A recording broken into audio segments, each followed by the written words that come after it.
Good evening, welcome to the State of Business on our television with me, Kavesh Pereira. Let's take a look at today's headlines. Sri Lanka Tourism Development Authority announces that government has plans to bring down the airfares at Bandaranaike International Airport. Central Bank extends the suspension of perpetual treasuries for another 6 months. News in detail. Sri Lanka Tourism Development Authority announced that government has plans to bring down the costly airfare structure at Bandaranaike International Airport with a number of tourism promotion measures. SLTDA also said that a cabinet memorandum will be brought soon at the Cabinet of Ministers to reduce the ground handling charges as well as the aviation fuel price.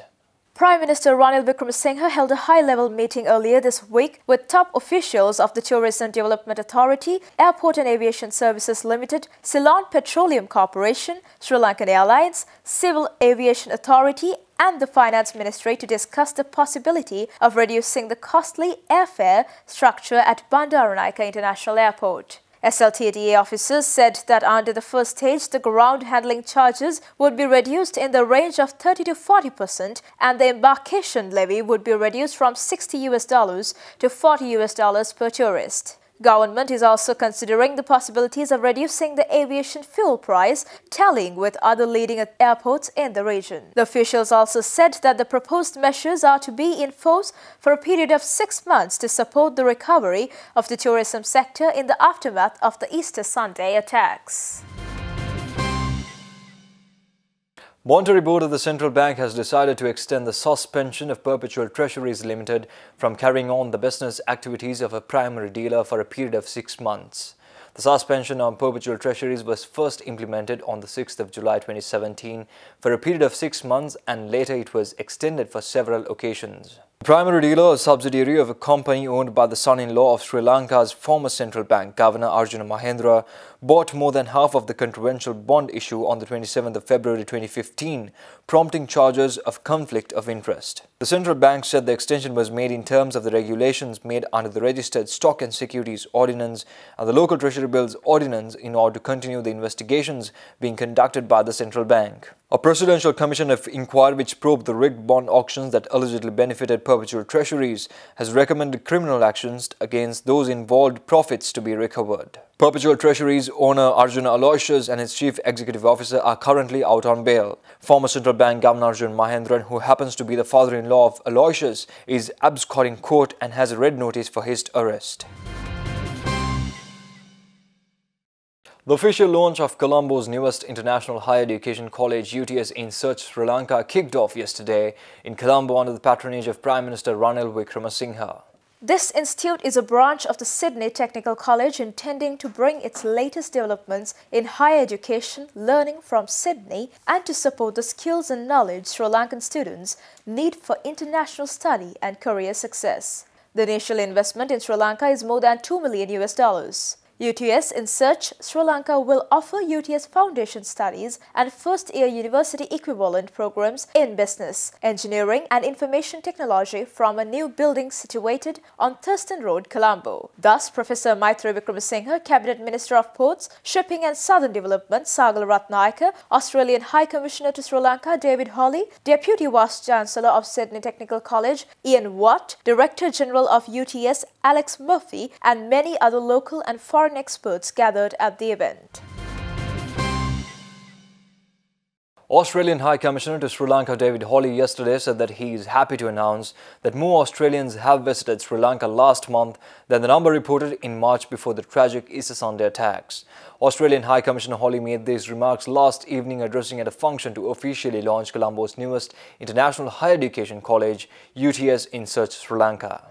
What better sign of confidence that Sri Lanka has returned to a very strong economy after the tragic Easter Sunday attacks than this direct foreign investment in this great country. Australia is not a country to leave its friends in their time of need.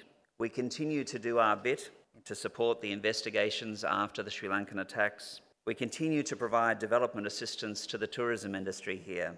And I'm pleased to see in newspaper reports today that Australia is one of the top 5 international tourist-generating markets for Sri Lanka in the month of June this year. In fact, June was higher than March, which was prior than the Sri Lanka attacks. Keep tuning in for more news after this short commercial break.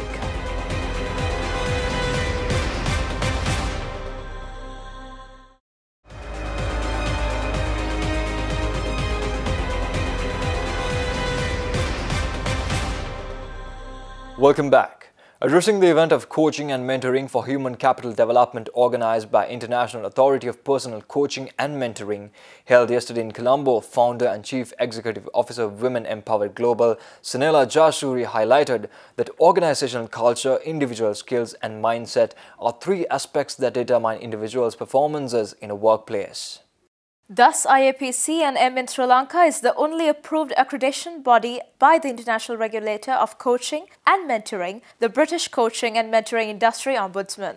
IAPCNM is an authority in the accreditation of individual coaches, mentors, training providers, and in-house corporate mentoring programs who can demonstrate the highest standards expected within the profession.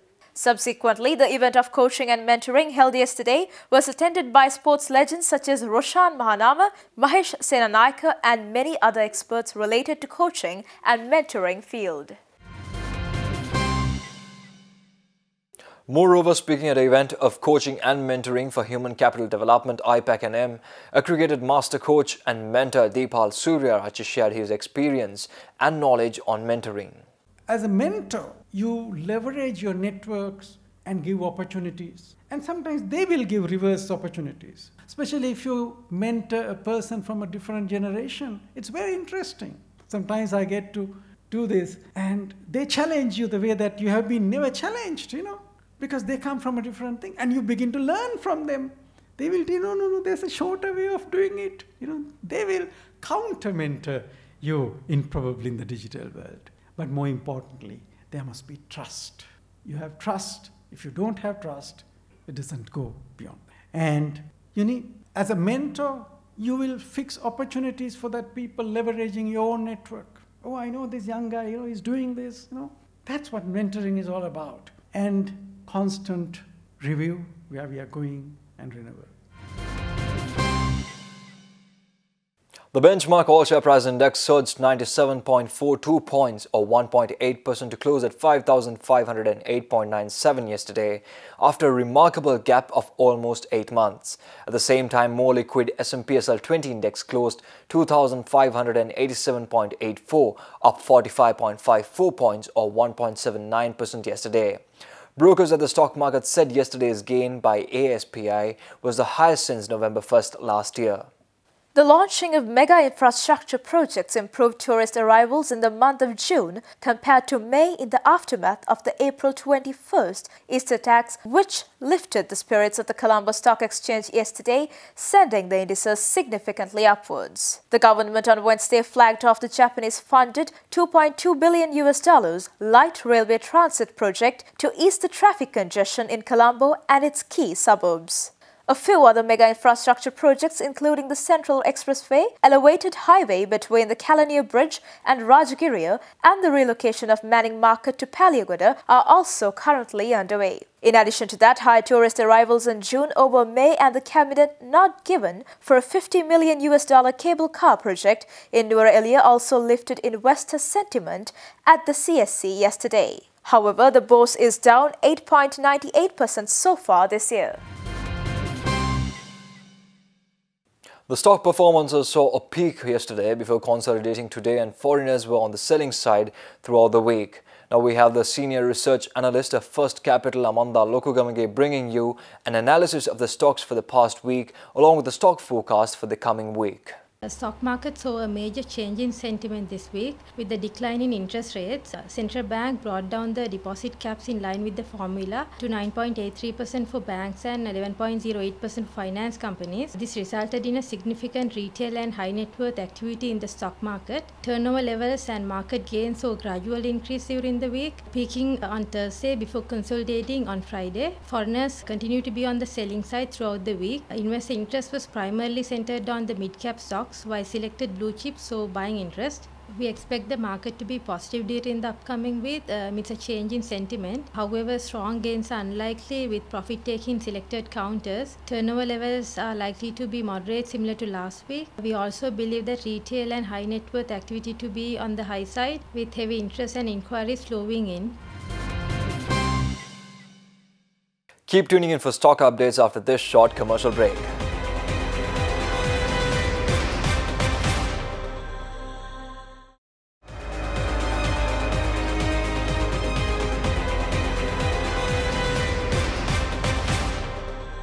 Welcome back. Trading at the Colombo Stock Exchange ended on a positive note today. The All-Share Price Index gained 6.84 points to close at 5,515.81, and the S&P/SL 20 gained 6.60 points to close at 2,594.44. The turnover was 505 million rupees and over 16 million shares were traded. Next up is Forex rates.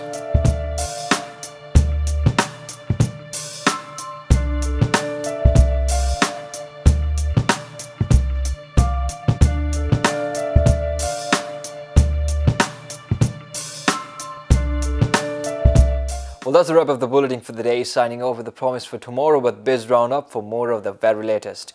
Thank you and good night.